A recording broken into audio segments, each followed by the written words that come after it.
Hi, today's card is going to be a St. Patrick's Day card. This is the fifth in my 2017 St. Patrick's Day cards. This card features a teddy bear which is popping up out of a leprechaun's hat, and I have a little leprechaun sticker. I'll be doing a little bit of watercoloring on this card, and I'll be showing how to use the MISTI tool to double stamp. Let's jump right in with the materials that this card needs.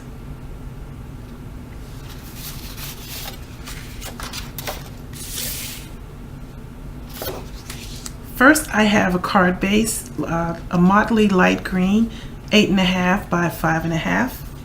I have a black mat cut 5 1/4 by 4 inches. I have two white panels cut 5 1/4 by 4 inches. I have a strip of green pattern paper cut 1.5 inches by 4, and I have two strips of green pattern paper cut at least 4 inches long. This one I believe is 1/2 inch, and I think this one is 3/4 of an inch, but that's not as important as the width. The stamp set I'm using today will be Cookie-Cutter Christmas.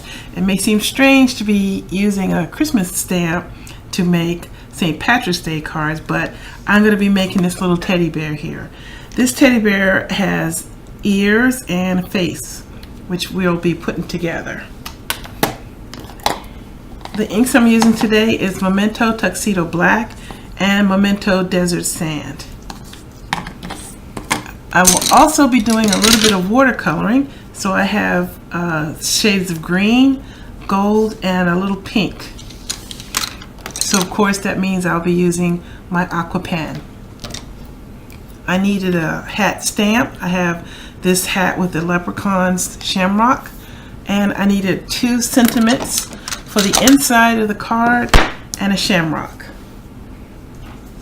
I also needed shamrock stickers and Wink of Stella glitter pins. I need yellow, green, red, brown, and blue. Okay, let's get started. The first step will be to stamp the outside panel. So I need to get my hat because the bear is popping out of the hat. I forgot to mention you also need Post-it notes because you'll need to make a mask, which I already have done. You stamp onto the Post-it note, then you get your scissors and you trim out around it, and try to keep the sticky part in your trimming area, and you take your mask and you put it right in place over your stamped image, and that will allow you to stamp in multi-layers, and I'll show you what I mean.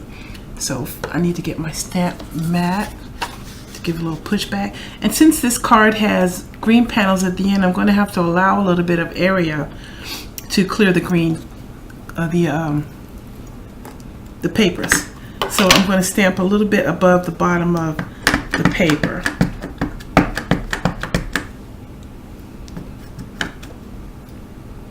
And I need to stamp on the left side because I need to allow room for my sentiment. And I think that's enough. Okay. It might be a little close to the edge, but we'll see how it goes. Okay, close that temporarily. And bring in my MISTI tool. This bear it's a solid stamp, and solid stamps tend to not stamp very well the first time. So using a MISTI tool will allow you to double stamp the image, which is what I'm going to be doing. But first I need to put my bear where I need him to be. So I'm going to make his ears are tucked just in the hat and down a little bit, but I don't want to bring him down so far that the side of the leg sticks out through the side of the hat, so I have to be careful. But I also need to allow room for his little ears. Okay, that looks about right. So close the MISTI and transfer the bear to the door. And now I bring in my mat, which I have trimmed out, and I will cover this hat so that when I stamp him, the legs will not interfere with the stamping that's already there.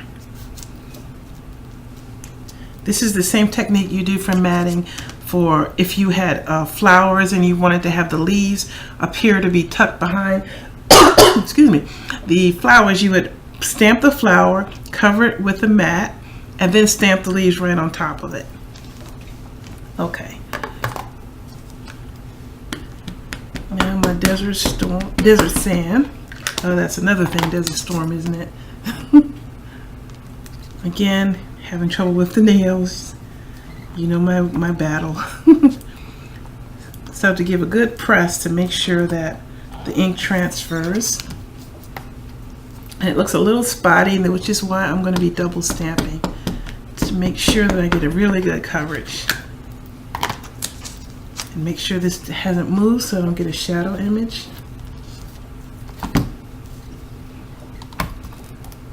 Okie doke. Alright, I'm done with the mat. I can move that.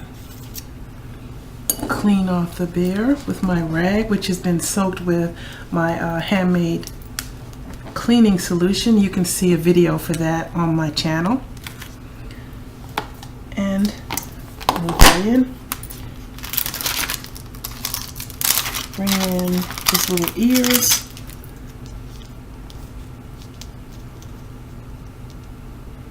Sometimes the ears present a bit of a challenge because if you don't get them lined up right, they'll seem to be floating, not really part of his head.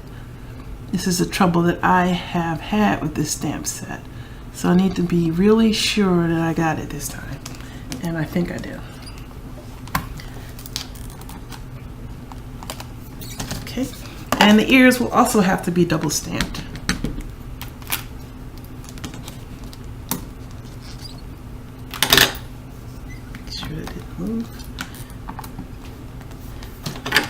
Well, it's pretty good. It's a little low on the left side, but it's all right. Okay.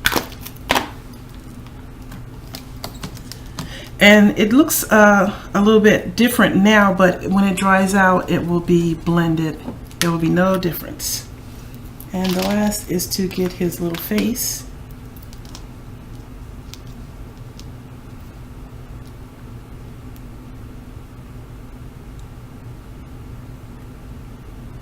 Okay.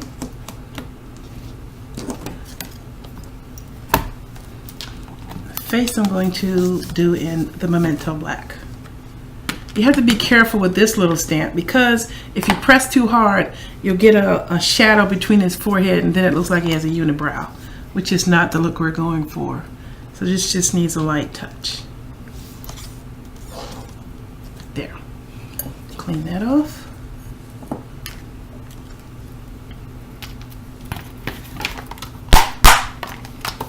And now, well, I'm just going to leave this here and stamp my sentiment rather than move it. It's faster. Okay.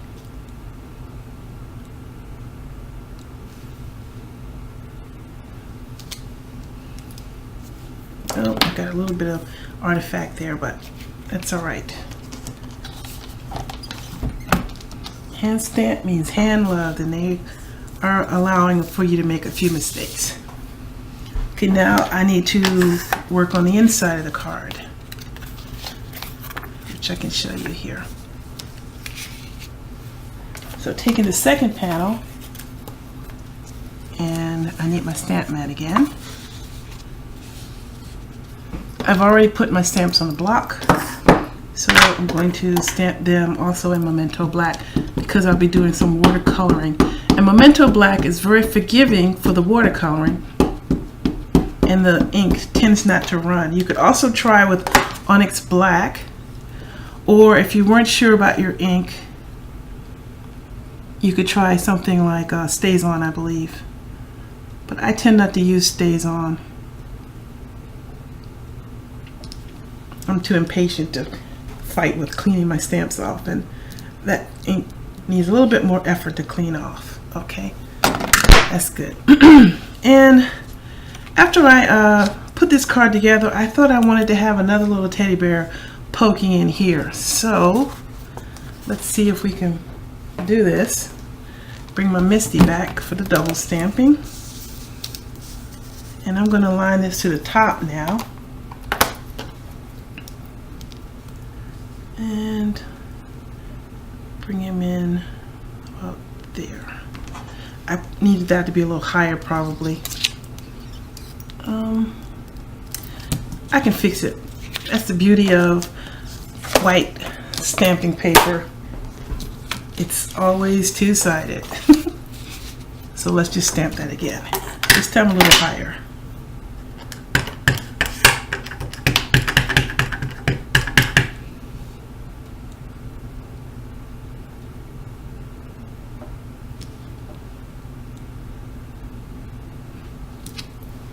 Okay. I'll clean that later, don't worry.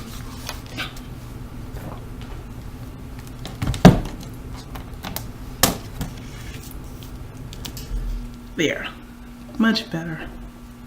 Because now I need room for his ears and they will fit just fine.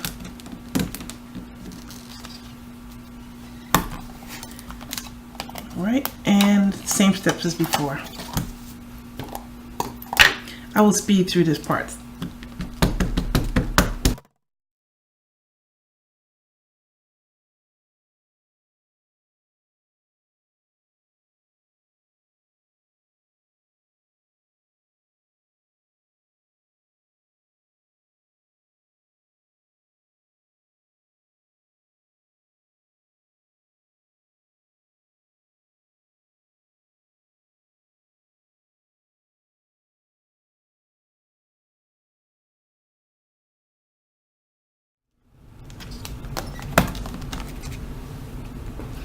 Okay, now he's ready to go. Now I just need to do the watercoloring. Watercoloring these guys is easy because I'm mostly just using one color, just 3 shades of it. So I want to start off by going all over with the lightest color, and then I start from the edges, both sides, with the medium green. And then I come in and do more shading with the darkest green. And the same thing for the shamrock here. Here I'm not going to worry too much about the blending because it's on the inside of the card, but I'm going to make the focus on the outside. So I'm going to speed this part up to make the video a little bit shorter.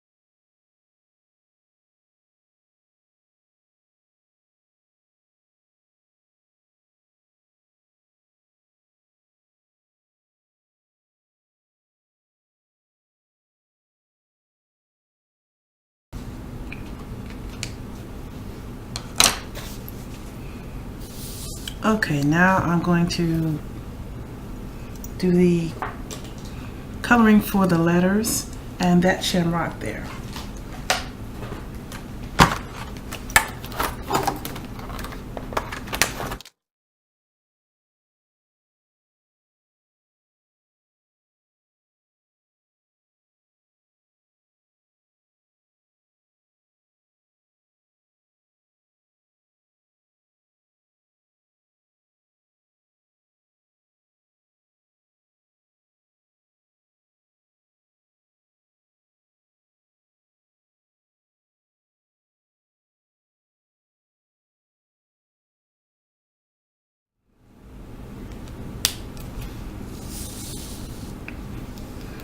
Okay.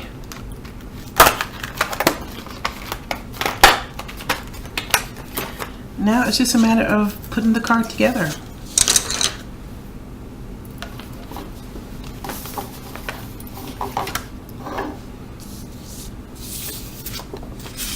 Close it back up so you can see. first thing is to put the strips onto the front. The strips are wider than the panel. This allows me to be a little bit less precise with the placement. Then I can just trim off the edges as I need them to be. Okay, here we go for that.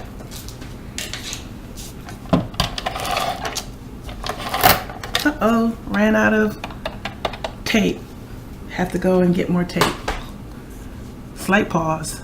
Okay, now I can show you how to change the tape on the ATG gun.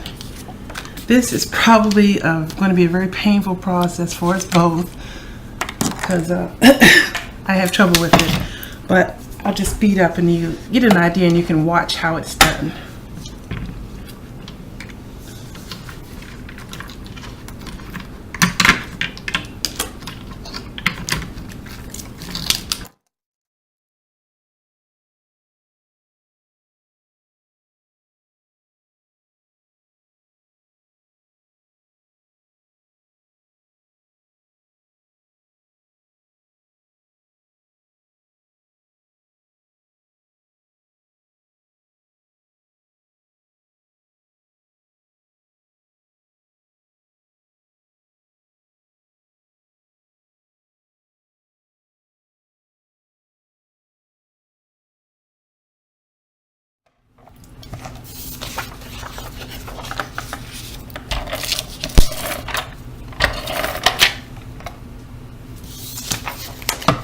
And that's how you do it. I know you saw me struggling, but I did my best. Okay, moving along.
Okay, now this will be matted on the black.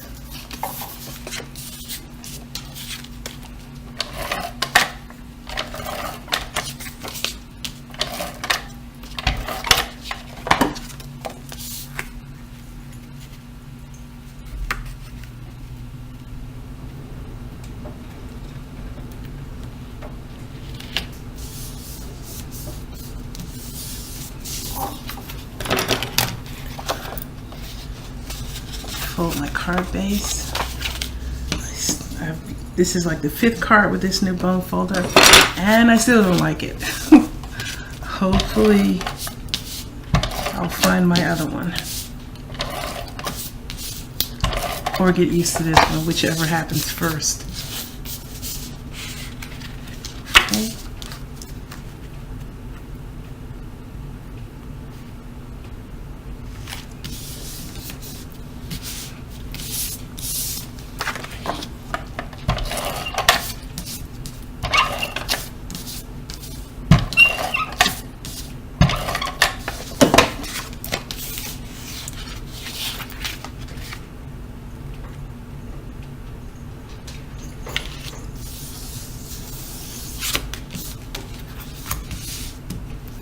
Now I need the rhinestones, so I have to get my tweezers. The best way that I find to get rhinestones on is to put the paper near where you need it to be, grab the rhinestone and slide the paper away, holding on to the rhinestone as you go. And then you'll get it where you need it to be without having to pick it up. But of course, this didn't want to work because it flipped up at the last second. There we go.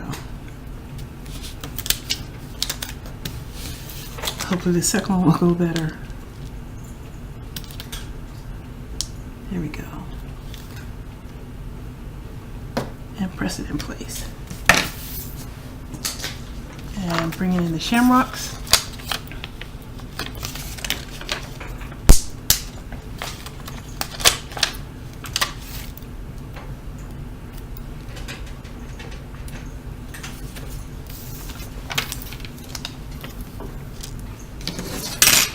Okay, that's the card.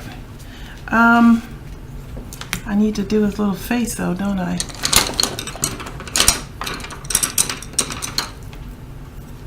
It's a little too light.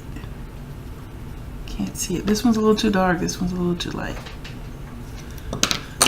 Let's see if we got it that time. Yeah, that's a little better. I didn't want to make it too pink because then it would seem like a girly card. Okay, so that's the finished card. I hope you like it. I hope you'll try something similar yourself. If you don't have this stamp set, you could find whatever you do have and make it work. You can use this same layout for another card. It doesn't have to be St. Patrick's Day. You could swap this out, swap the sentiment out, and make it your own. Thanks for watching my videos. Please subscribe to my channel if you like this video. As before, all the materials that I use will be listed down below in the comment section. Thank you for watching and have a nice day.